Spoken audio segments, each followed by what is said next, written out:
Welcome to another session on Fundamentals of Engineering Physics. Today we are going to cover the topic thermodynamics. By the end of this lecture, students will have a foundational understanding of the basic principles of thermodynamics and their applications. They will be able to apply these principles to simple real world problems and processes. We are going to discuss today's session on introduction, fundamental concepts, various laws of thermodynamics, thermodynamic processes, introduction to thermodynamic cycles, conceptual understanding of entropy, applications and problem solving skills. Let us first go through the introduction. Now, thermodynamics is a branch of physics which deals with the processes involving heat, work and internal energy. It is a key concept in engineering and science. It depicts how energy acts and how it can be used in different ways. Actually, it is derived from the letter thermal, which means heat, and dynamics, which means motion. So, it is basically a relation between heat and motion. Now, conduction, convection and radiation are the three ways through which thermal energy can transfer. As you can see from the diagram, conduction is a process in which thermal energy is transferred through direct contact between the objects. For example, when you hold a pot of water above a campfire, the flame transfers energy directly to the pot through conduction. Convection, as we all know, in this process thermal energy is transferred through the movement of a liquid or gas.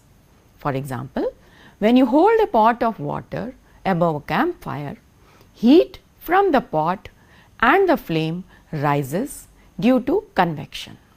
The third phenomena is radiation. In this process, thermal energy is transferred through thermal emission, such as the emission of electromagnetic radiation. For example, when you hold a pot of water above a campfire, energy travels away from the flame in the form of electromagnetic waves, which is radiation. Let us now go through the fundamental concepts of thermodynamics. First is thermodynamic system. A system that is delimited from the surroundings by real or hypothetical boundaries is known as a thermodynamic system. A thermodynamic system refers to that part of the universe in which observations are made and the remaining universe constitutes the surroundings. The surroundings contain everything other than the system. The system and the surroundings together make up the universe. So, we can say the universe is equal to the system plus the surroundings. A thermodynamic system is embedded in its environment or surroundings through which it can exchange heat with and do work on. It exchanges the heat to its surroundings through a boundary. The boundary is the wall that separates the system and the environment. Thermodynamic systems can exchange energy or matter with the external environment and can also undergo internal transformations. For example, in a car, the engine burns gasoline inside the cylinder and is considered as a thermodynamic system. The radiator, piston, exhaust system and the air outside form the environment of the system. The inner surfaces of the cylinder and the piston are considered as the boundary. Thermodynamic systems can be classified into three types, that is open systems, closed systems and isolated systems. Open system. If the thermodynamic system has the capacity to exchange both matter and energy with its surroundings, it is said to be an open system. If we consider it with an example, let us take a beaker in the presence of reactants and we take it as open beaker. Here the boundary is an imaginary surface enclosing the beaker and the reactants. Similarly, a steam turbine, a pool filled with water where the water can enter or leave the pool are also examples of open system. Closed system. A system which has the ability to exchange only energy with its surroundings and cannot exchange matter is known as a closed system. For example, reactants placed in a closed vessel made of materials like steel, copper and silver are an ideal example of a closed system, since the material of the vessel is conducting in nature. A cylinder in which the valve is closed is an example of closed system. When the cylinder is heated or cooled, it does not lose its mass.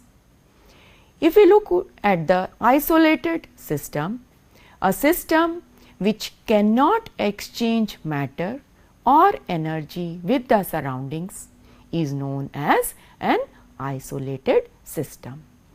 The same is depicted through this diagram also. You can see from the diagram all the three systems, open, closed and isolated, has been indicated. The following thermodynamic properties are typically used to describe the interactions between system and its surroundings. They are mass m, pressure represented by capital P, temperature capital T, volume capital V, specific volume represented by small v, internal energy capital U, specific internal energy indicated by small u, enthalpy capital H, specific enthalpy indicated by small h, entropy capital S and specific entropy small s. These properties can be classified into two categories based on their dependence on the mass of a system, and these two properties are extensive and intensive properties. The properties such as mass, volume, internal energy, enthalpy and entropy, which depend on the mass of a system, are called the extensive properties. Their values change accordingly as the mass of a system changes, whereas the properties such as pressure, temperature, specific volume, specific internal energy, specific enthalpy and specific entropy, which are independent of the mass of a system, are called intensive properties.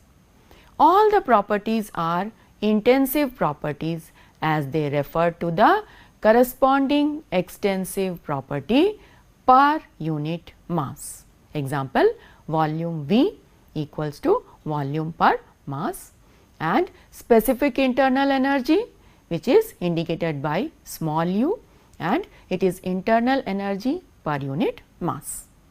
Now, let us move on to some thermodynamic processes. First process is isothermal process. An isothermal process is a thermodynamic process in which the pressure and volume of a system change, but temperature remains constant. In this process, the exchange of heat between system and the surroundings is allowed.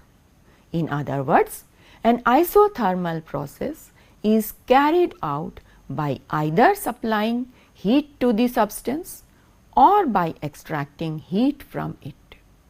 a process has to be extremely slow to be isothermal.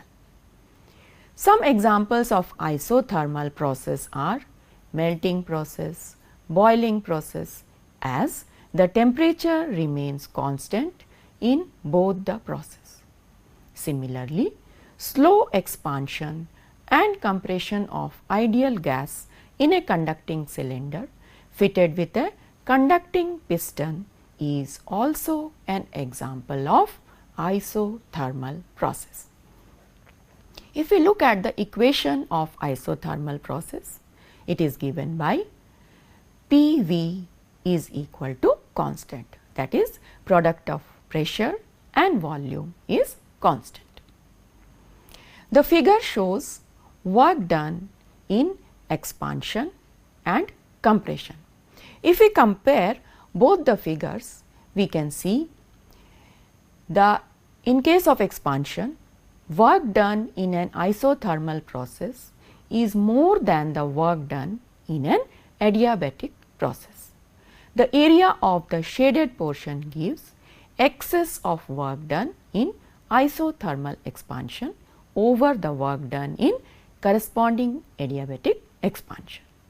In case of compression, as we can see from the graph, the work done in adiabatic process is more.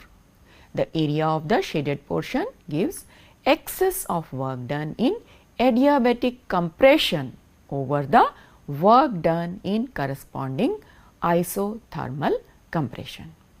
Now, work done in isothermal process is indicated by W in isothermal process equals to RT times of log to the base E V2 by V1, where R is the universal gas constant, V1 and V2 are the initial and final volume, and T is the temperature. In an adiabatic process, the system is insulated from its environment, so that although the state of the system changes, no heat is allowed to enter or leave the system. The work done in adiabatic process is given by W in adiabatic process equals to Cv times of T1 minus T2, where Cv is the specific heat at constant volume and T1 and T2 are the initial and final temperatures. Work done by an ideal gas during adiabatic expansion or compression is proportional to the fall or rise in the temperature of the gas, as we have seen from the equation. If the gas expands adiabatically, work is done by the gas, and hence W adiabatic is positive and T1 is greater than T2.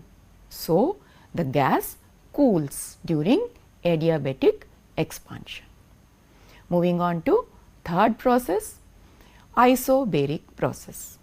An isobaric process is a process where the pressure of the system does not change, whereas in isochoric process the volume of the system does not change. This is the basic difference between isobaric and isochoric process. We say that a system goes through a cyclic process if the state of the system at the end is same as the state at the beginning. Therefore, state properties such as temperature, pressure, volume and internal energy of the system do not change over a complete cycle. So, if we consider a non-cyclic process as seen from the graph, the work done in non-cyclic process is given by W equals to integral of P times dV from the limits Vi to Vf, where Vi is the initial volume, Vf is the final volume, P is the pressure and dV is the change in volume. From the figure we can see the work done in cyclic process is given by area of the loop. Thermodynamic processes are also distinguished by whether or not they are reversible. A reversible process is one that can be made to retrace its path by differential changes in the environment. Such a process must therefore also be quasi-static. Note, however, that a quasi-static process is not necessarily reversible, since there may be dissipative forces involved. For example, if friction occurred between the piston and the walls of the cylinder containing the gas, the energy lost to the friction would prevent us from reproducing the original states of the system. Now, we will consider the laws of thermodynamics. They are basically the zeroth law, first law, second law and third law. These laws of thermodynamics describe the behavior of energy in a closed system. Moving on to zeroth law of thermodynamics. The zeroth law of thermodynamics defines thermal equilibrium and forms a basis for the definition of temperature. If two systems are each in thermal equilibrium with a third system, then they are in thermal equilibrium with each other. As you can see from the figure, the system A is in thermal equilibrium with B and also A is in thermal equilibrium with system C. So, the system B and C will be in thermal equilibrium to each other according to zeroth law. The zeroth law of thermodynamics states that thermodynamic processes do not affect the total energy of the system. For example, reactants are present in a thermos flask or an insulated vessel where neither energy nor matter is exchanged with the environment. Also, one more example, if the piston and the cylinder arrangement in which the fluid like air or gas is being compressed or expanded is insulated, it becomes an isolated system. First law of thermodynamics. The first law of thermodynamics is a version of the law of conservation of energy adapted for thermodynamic processes. In general, the conservation law states that the total energy of an isolated system is constant. Energy can be transformed from one form to another, but can neither be created nor destroyed.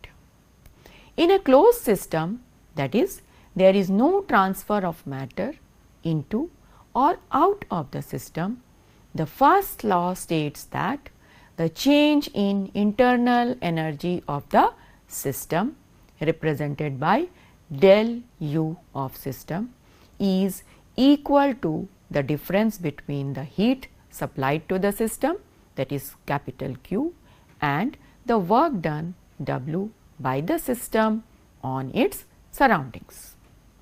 As you can see from the figure, the same thing is depicted here.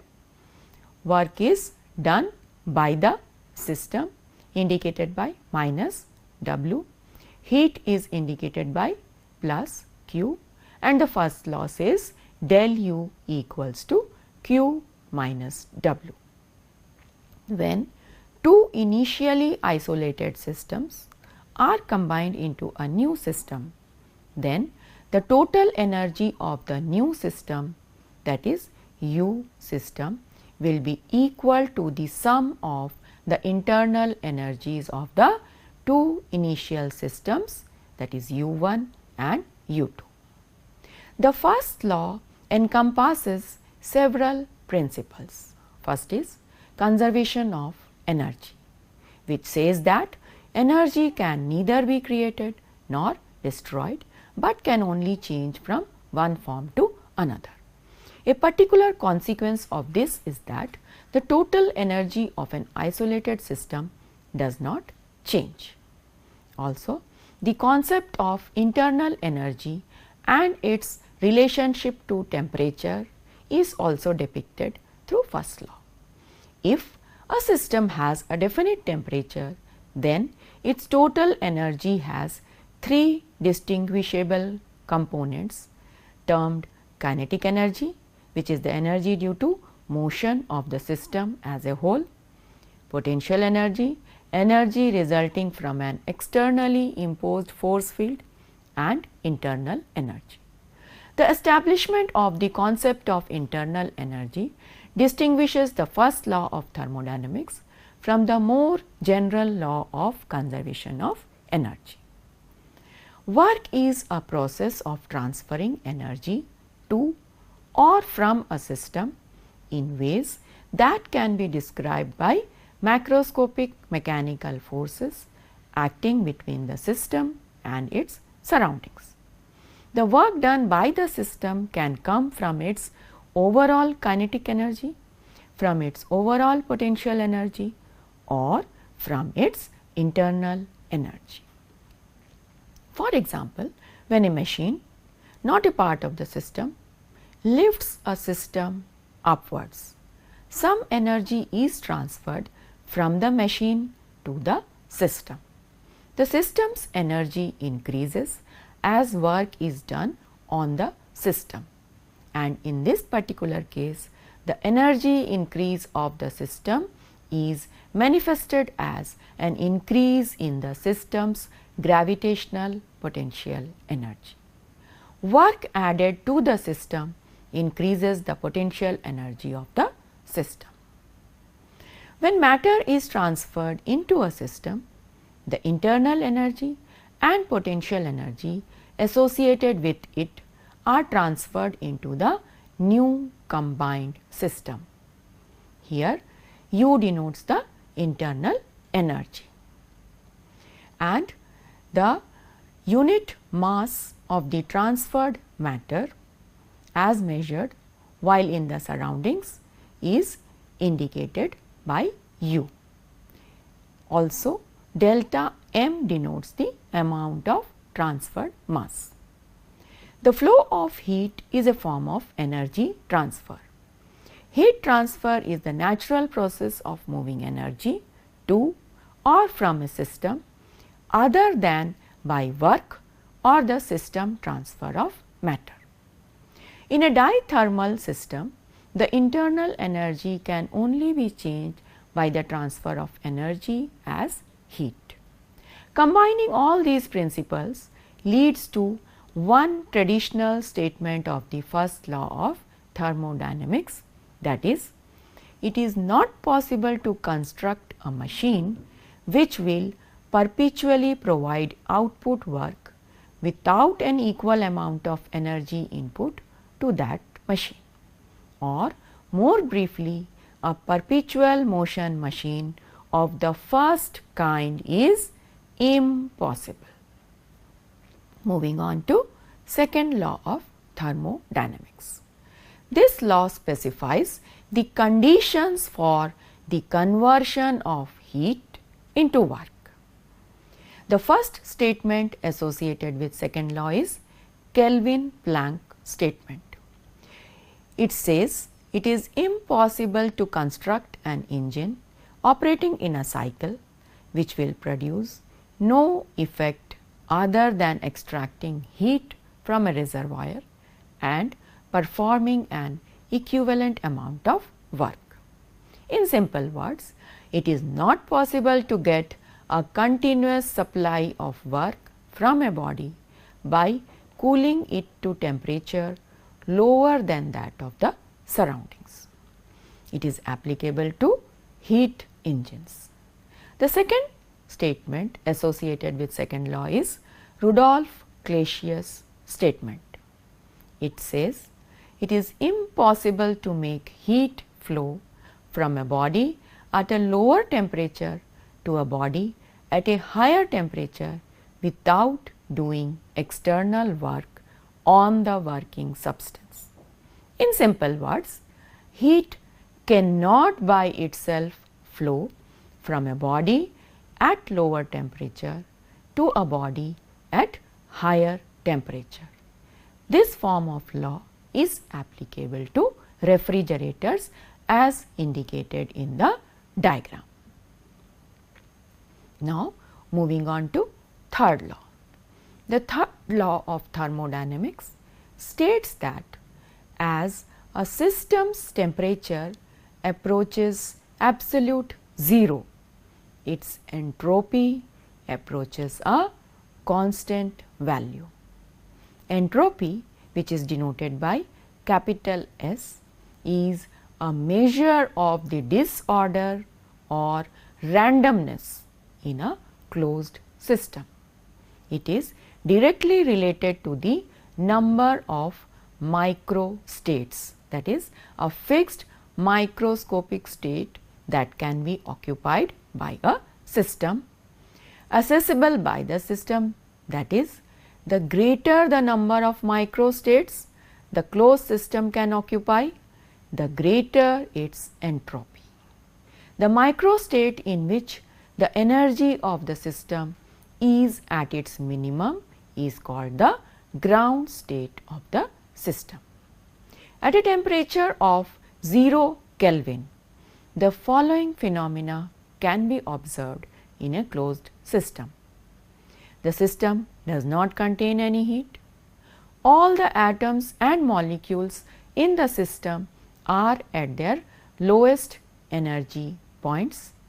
Therefore, a system at absolute 0 has only one accessible microstate, its ground state, as shown in the figure with blue dots. As per the third law of thermodynamics, the entropy of such a system is exactly 0. Entropy is 0, temperature is 0 Kelvin and work done is 1.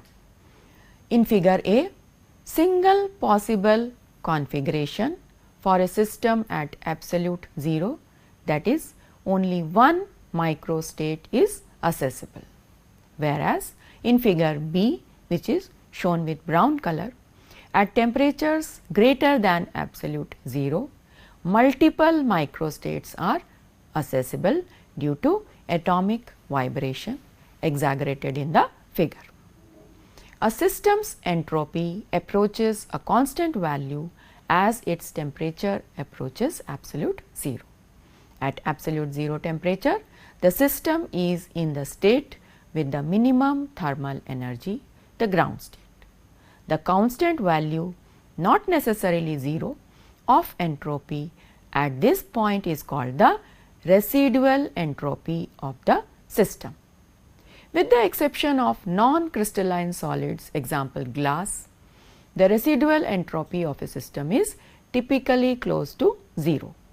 However, it reaches 0 only when the system has a unique ground state, that is the state with the minimum thermal energy, and it has only one configuration or micro state. Alternate statement of third law of thermodynamics was given by Nernst. The Nernst statement of the third law of thermodynamics implies that it is not possible for a process to bring the entropy of a given system to 0 in a finite number of operations. The American physical chemists Marley Randall and Gilbert Lewis stated this law differently. When the entropy of each and every element in their perfectly crystalline states is taken as 0 at absolute 0 temperature, the entropy of every substance must have a positive finite value. However, the entropy at absolute 0 can be equal to 0, as is the case when a perfect crystal is considered.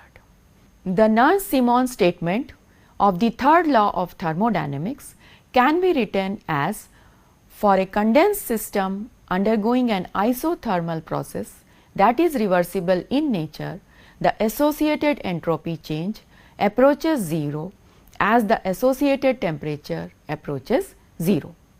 Another implication of the third law of thermodynamics is the exchange of energy between two thermodynamic systems whose composite constitutes an isolated system is bounded. Moving on to the applications of thermodynamics, the first application is in the engineering and industry. As we all know, heat engines, thermodynamics is fundamental to the design and operation of heat engines such as those in cars, airplanes and power plants. The principles are used to convert thermal energy into mechanical work efficiently. The second application is in refrigeration and air conditioning.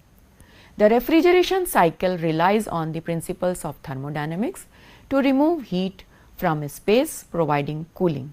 This is essential in both household appliances and industrial cooling systems. The next application is in power generation.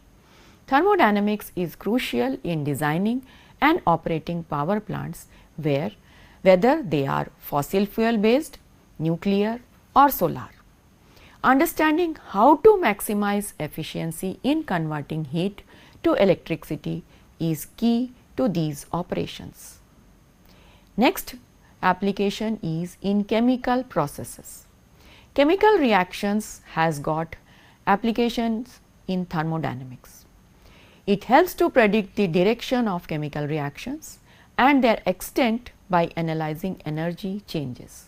This is important in chemical engineering and industries like pharmaceuticals, where reaction yields need to be maximized.